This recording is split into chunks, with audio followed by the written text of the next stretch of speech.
22મો ભાગ. જય સ્વામિનારાયણ. હવે આગળ જોઈએ તો એમાં એવું છે ભગવત સ્વરૂપ. હા, આગળ આપણે જોઈ લીધું નટના દ્રષ્ટાંતથી. બરાબર.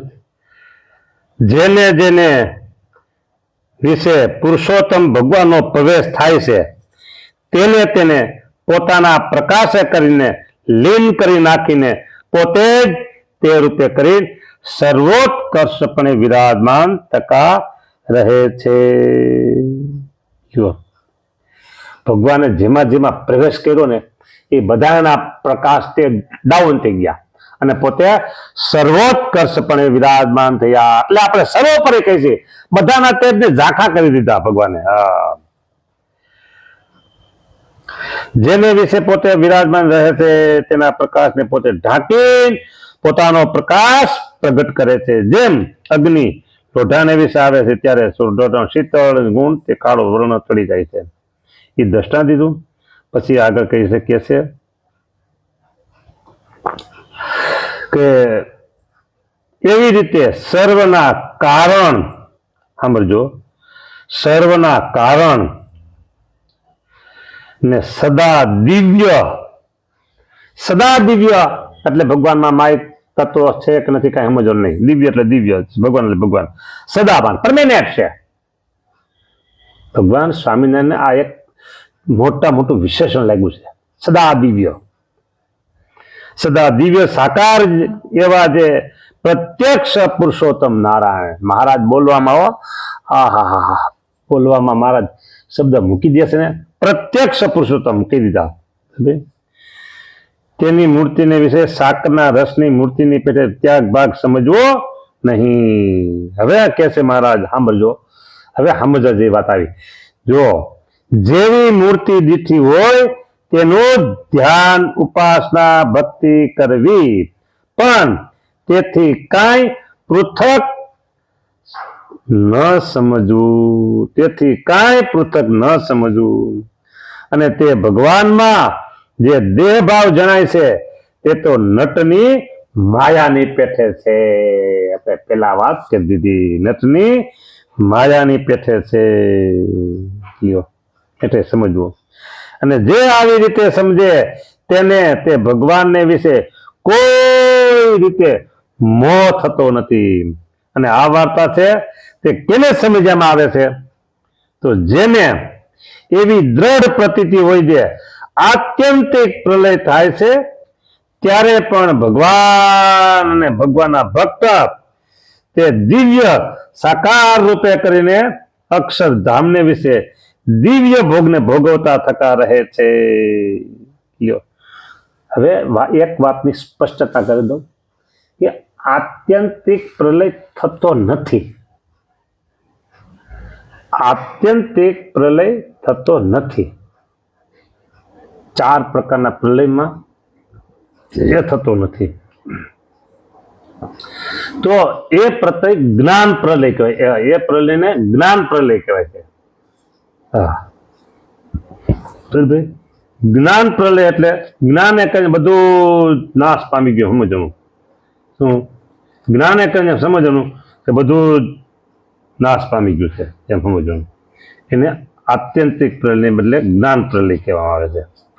પણ ખરેખર આત્યંતિક પ્રલય થતો નથી. જો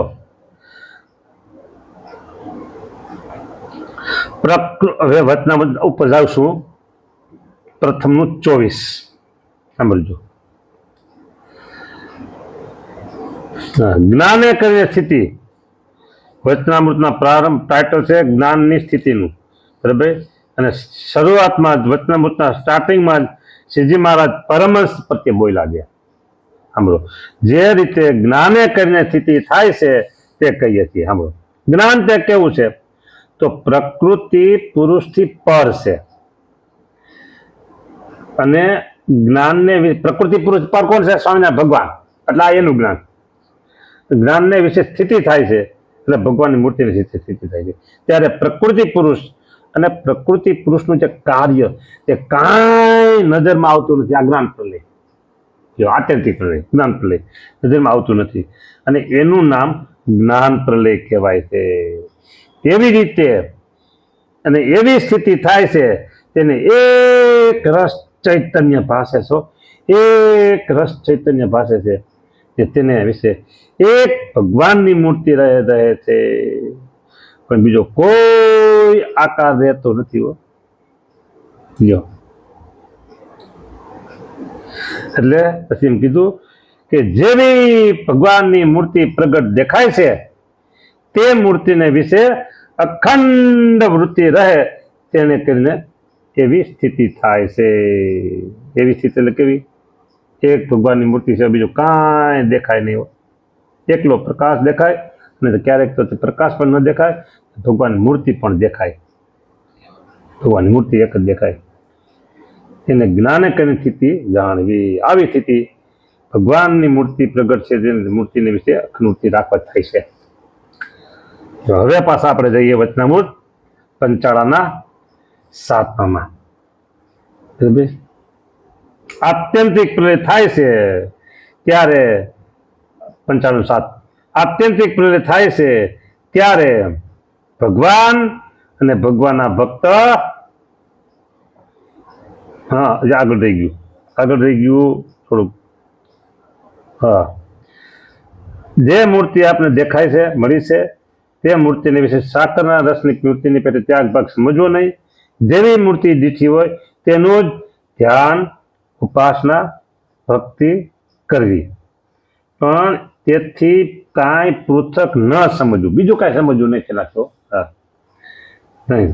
અને તે ભગવાનમાં જે ભાવ જણાય છે તે તો નટની માયાની પેટે સમજવો, અને જે આવી રીતે સમજે તેને તે ભગવાનને વિશે કોઈ રીતે મોહ થતો નથી. આ વાર્તા કેને સમજાય? તો જેને એવી દ્રઢ પ્રતીતિ હોય, ફરીને આવી વાત કીઓ, જેને એવી દ્રઢ પ્રતીતિ હોય, કેવી? જે આત્યંતિક પ્રલય થાય છે ત્યારે પણ ભગવાન અને ભગવાનના ભક્ત તે દિવ્ય સાકાર રૂપે કરી અક્ષરધામને વિશે દિવ્ય ભોગને ભોગવતા થતા રહે છે. અને તે ભગવાનનું રૂપ ને ભગવાનના ભક્તના રૂપ તે અનંત સૂર્ય ચંદ્રના પ્રકાશ સરખા પ્રકાશે યુક્ત છે. એ ભક્તો વાત સમજો.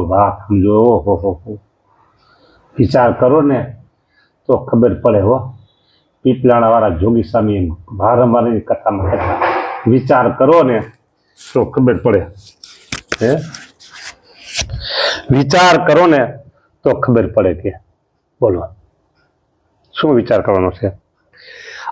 આપણે સાંભળો, જ્યારે આ દેહનો માનકો એટલે કે આ દેહનું આયુષ પૂરું થાય પછી આપણે ભગવાનના ધામમાં જઈશું અને ત્યાં ભગવાનની સામે એ મૂર્તિના સુખને ભોગવશું.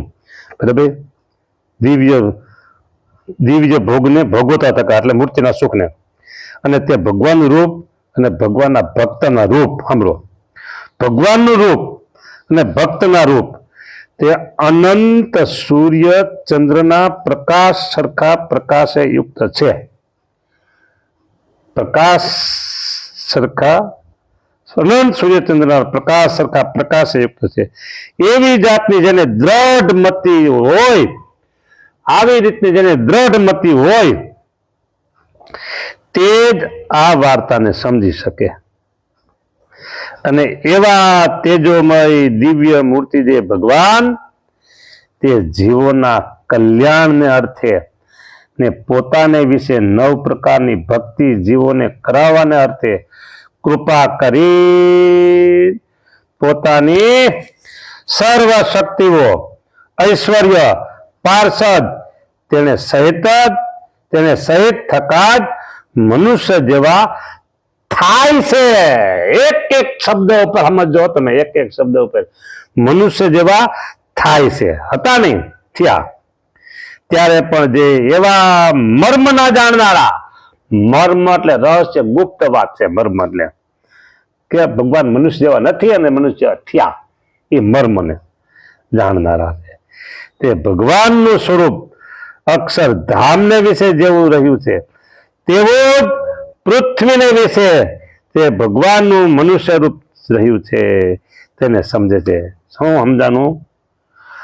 જો ભગવાનનું સ્વરૂપ, આપણે સ્વરૂપની ભગવત સ્વરૂપની જોરદાર વાતો કરી છે ને, એ વાત ભગવાનનું સ્વરૂપ અક્ષરધામની નીચે જેવું રહ્યું છે તેવું જ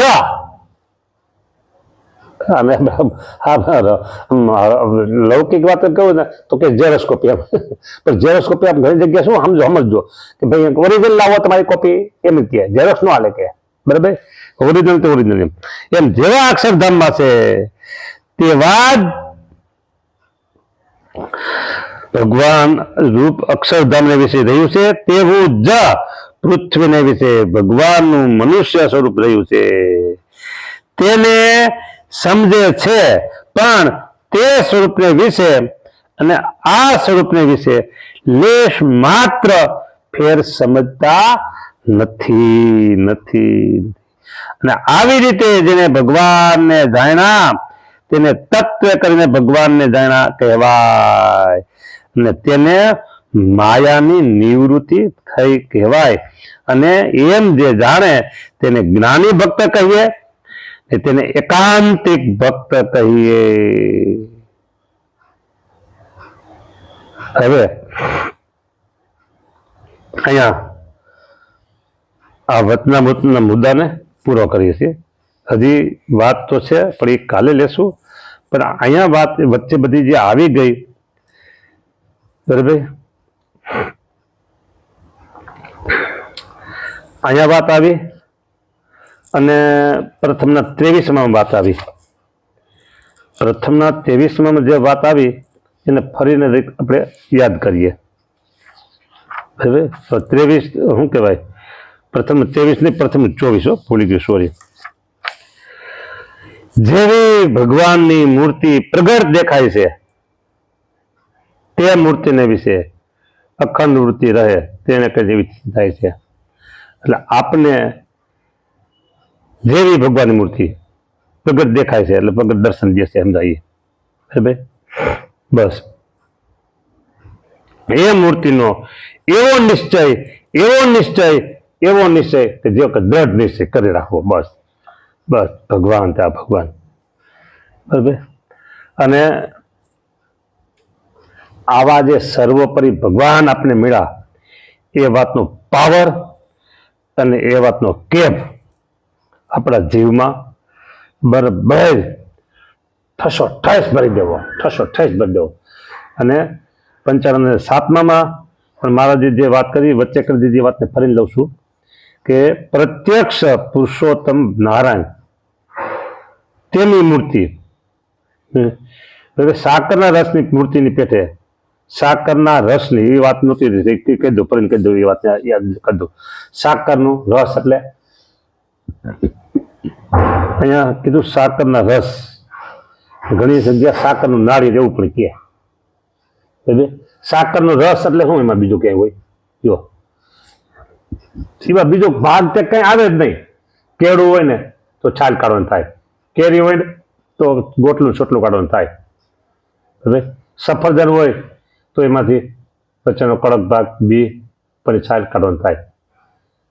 સાકરનો રસ, સાકરનો ગાંગડો સમજી ગયો. હવે એમાં કઈ કાઢવાનું થાય? બસ એક જ વાતમાં મૂર્તિ ભાગ સમજવો નહીં. હવે મહારાજ એમ કે છે કે જેવી મૂર્તિ દીઠી હોય તેનું જ ધ્યાન, ઉપાસના અને ભક્તિ લ્યો. આ 3 વસ્તુ આવી ગયો. જેવી મૂર્તિ દીઠી હોય, કઈ મૂર્તિ આપણે દીઠી છે? ધર્મદેવ અને ભક્તિ માતાના ભુવનમાં. ધર્મદેવ અને ભક્તિ માતાના ભુવનમાં જે સ્વરૂપ પ્રગટ થયું, ધર્મદેવ અને ભક્તિ માતાના ભુવનમાં છપૈયાપુરમાં જે સ્વરૂપ પ્રગટ થયું તે સ્વરૂપને વિશે આપણી એવી દ્રઢ પ્રતીતિ, બસ આપણે એ સિવાય બીજું કાંઈ નથી, કોઈ નથી, કાંઈ નથી, કોઈ નથી. બસ મારા ભગવાન, હું એનો ને નહીં મારા. જો કાંઈ ન દેખાય, અરું પરું જોવે નહીં, હા, ચાતક પક્ષી એ જે ચંદ્રમા સામુ જોવે છે, અરું પરું કાંઈ જોતા નથી, એવી રીતે આપણી એક ટેક આપણા ઈષ્ટદેવ એને વિશે રાખવાની અને તેની મૂર્તિને વિશે જેવી દીઠી મૂર્તિ એટલે આ મૂર્તિ દીઠી તેનું ધ્યાન કરવું, તેની ઉપાસના અને તેની ભક્તિઓ. ઉપાસનામાં ભગવાનના સ્વરૂપ સંબંધી તમે જે કાંઈ કરો, ભગવાનના સંબંધ જે કાંઈ કરો એ બધી ઉપાસના આપી છે. બસ સાકાર સ્વરૂપની પ્રતીતિ અને પછી ભગવાન રાજી થાય એવું જે કાંઈ કરી ભગવાનના સંબંધ વાળું જે કાંઈ કરીએ એ આપણી ઉપાસના અને ભક્તિ. ઉપાસના ભક્તિ કરીએ. હવે આટલું આપણું થઈ ગયું ને, આટલું પાકું થઈ ગયું ને, તો અક્ષરધામ ભગવાન સ્વામિનારાયણની મૂર્તિને પામવામાં, એને મૂર્તિના સુખને પામવામાં બ્રહ્માંડમાં કોઈ તાકાત નથી હો. બ્રહ્માંડમાં કોઈ તાકાત નથી કે આપને રૂકાવટ કરી શકે, આપણા માર્ગમાં વિઘ્ન કરી શકે. હા, બસ આપણે જે સ્વરૂપ મળ્યું છે ને, બસ એ સ્વરૂપને વિશે બસ પ્રતીતિ. વડતાલ જુઓ તો હરિકૃષ્ણ મહારાજ હે, વડતાલ જુઓ તો હરિકૃષ્ણ મહારાજ બોલો. બસ એ સ્વરૂપમાં એ સ્વરૂપ ભગવાને આપને ધ્યાન, ઉપાસના, ભક્તિ કરવા માટે જ, આપણા માટે જ ભગવાને પધરાયું છે, ભક્તો માટે જ ભગવાને પધરાયું છે. બસ આમાં દ્રઢ પ્રતીતિ. સારું, બધા ભક્તજનોને ભાવથી જય સ્વામિનારાયણ. આ કથા સાંભળતા રહેજો ને આગળ મોકલતા રહેજો. પરમ કલ્યાણને આપણે પામી ગયા છીએ. બસ એમ જય સ્વામિનારાયણ.